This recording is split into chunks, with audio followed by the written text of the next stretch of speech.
შენცა სთხოვე მას და გცამცა წყალი ცხოველი. და აქ ჩანს თუ რა არის მთავარი სათხოვარი, ხო? ეს არის მადლი, საღვთო მადლი, ცოცხალი წყალი. ანუ მადლი, საღვთო მადლი, ანუ რითაც საღვთო ენერგია, რომლითაც ყოფიერებს ღმერთი, რომლითაც ღმერთს აქვს კავშირი ჩვენთან. ენერგია, რომელიც თავად ღმერთია. ღმერთი ენერგიებში გამოვლენილი, რომ მე მასთან კომუნიკაცია მქონდეს. ეს რა არის, არ ვიცით.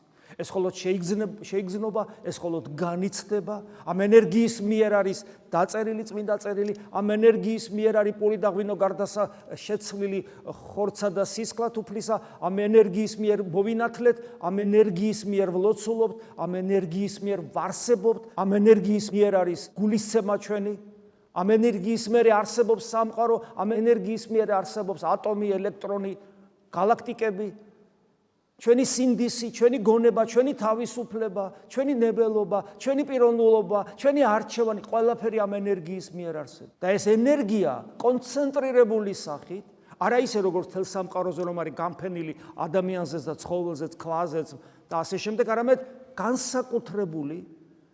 განსაკუთრებული კონცენტრირებით და პიროვნული ურთიერთობის შესაძლებლობით, ღმერთთან პიროვნული ურთიერთობის შესაძლებლობით გვეძლება.